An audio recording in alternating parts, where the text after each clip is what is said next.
আমরা আজকে ভাবছি একসাথে যাব কাঠের গুঁড়ি সংগ্রহ করতে। আগে তো বালু ব্যবহার করতাম, তখন সারা ঘর বালু দিয়ে ভরে যেত। এখন কাঠের গুঁড়ি আনতে যাচ্ছি।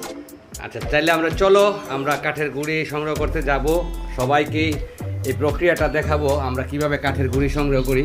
আপনাদের এর আগে দেখিয়েছিলাম আমরা এইখানে পটি ট্রেন করার জন্য তাদেরকে বালি ব্যবহার করতাম, বাট এখন বালি দিচ্ছি না, এখন দিচ্ছি সমেলের কাঠের গুঁড়ি। এই যে এখানে দেখতে পাচ্ছেন কাঠের গুঁড়ি। এইটার একটা সুবিধা হলো আপনি চাইলে ইচ্ছা করলে এরকমভাবে আবার শুকাতে পারেন। একটু শুকিয়ে নিলে গন্ধটাও থাকে না এবং এটা বারবার ইউজ করা যায়। বেশিবার ইউজ করবেন না, অল্প একটু ইউজ করে তারপরে আবার ধরেন ফেলে দেবেন, কারণ এগুলোর মধ্যে জাম থাকতে পারে। কারণ পটি করে এই করে সেই করে এগুলোর মধ্যে জাম থাকতে পারে। যাই হোক, আমরা এখন বেরোচ্ছি বাবা ছেলে একসাথে। আমরা পটি করার জন্য যেই কি বলে কাঠের গুঁড়ি সমেলে যাচ্ছি। সমেল থেকে কিভাবে আমরা কাঠের গুঁড়ি সংগ্রহ করি এবং এগুলি কীরকম কস্টলি সেইগুলো সব আপনাদেরকে জানানো হবে। আপনারা আমাদের সাথে থাকেন, দেখেন এবং এনজয় করেন। দাঁড়াও, আমি একটু জুতো পরে নিই। বেটা আমাকে দেখে পালিয়েছে। এই যে কাঠের গুঁড়ি অবশ্য অনেক হালকা, ওজনে হালকা। আপনাদের যদি পরিচিত থাকে তাহলে তো আনতে পারবেন, আদারওয়াইজ হয়তো করতে হবে। আমরা যাচ্ছি, এই যে আমরা নিচে নামতেছি, আমরা যাচ্ছি কাঠের গুঁড়ি আনতে।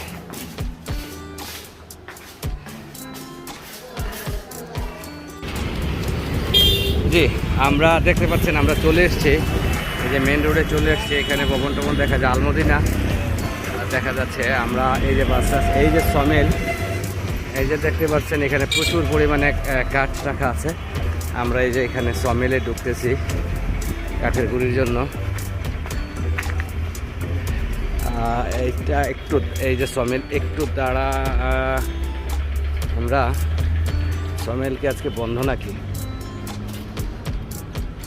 দেখছি।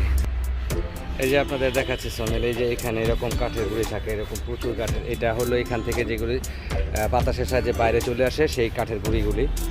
আর এইখানে স্টোর রুম আছে, এই যে দেখতে পাচ্ছেন প্রচুর পরিমাণে এখানে আছে, কাঠের গুঁড়ি আছে।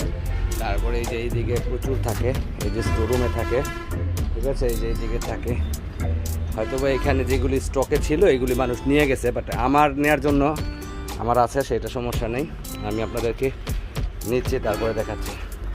এই যে ওদের লোক আসছে, এই যে দেখেন এইখান থেকে আমাদেরকে ফ্রেশ কাঠের গুঁড়ি বের করা হচ্ছে আমাদের জন্য। তো আমরা ওদের কাছ থেকে এইভাবে আমরা কালেক্ট করি কাঠের গুঁড়ি। এই যে দেখতেছেন তারা এখানে স্টোরে রাখে, এগুলি পরে ঢাকা থেকে লোক আইসা নিয়ে যায়। তারা বিভিন্ন কাজে ইউজ করে, বাট আমি তো ইউজ করব বিড়ালের পটির জন্য।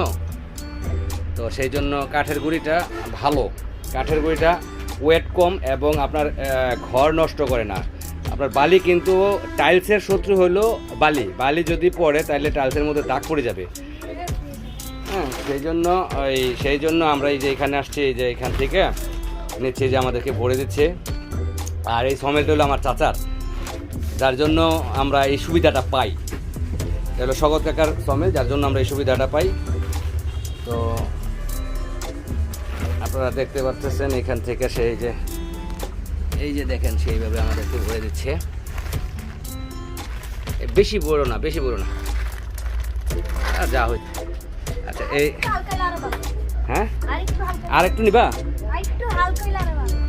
আর ফালা এইটুক নিয়ে চলো, এইটুক নিতে পারবে না, এইটুক নিয়ে চলো। আমরা যাচ্ছি, আমরা বাড়িতে চলে যাচ্ছি। আর আচ্ছা ঠিক আছে, আমরা চলে যাচ্ছি, আমরা বাসার দিকে যাচ্ছি সবাই। এই তো আমাদের বাসার সামনেই এটা, আমরা চলে যাচ্ছি। এই যে আমরা মেন রোডে উঠে গেছি, ঠিক আছে। এই যে মেন রোড, একটু সামনে আমাদের বাড়ি। আমরা মেন রোডে চলে আসছি, এখানে গাড়ি টাড়ি যাচ্ছে।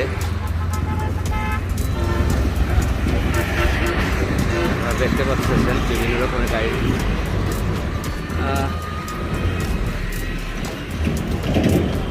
যাই হোক, আপনারা এইভাবে ব্যবহার করবেন, তাহলে আপনাদের কষ্ট কমে যাবে আর কি। আমরা তো আসলে যারা ক্যাট লাভার আছে তারা তো যারা বিশেষ করে গ্রামে থাকে তারা তো এত অতিরিক্ত কিছু খরচ করা এটা আপনারা নিজেদের মধ্যে নিজেরা বুঝবেন কিভাবে করবেন, লিটার ব্যবহার করবেন না বালি ব্যবহার করবেন, তা না আমাদের মতো কাঠের গুঁড়া ইউজ করবেন, এটা দেখবেন।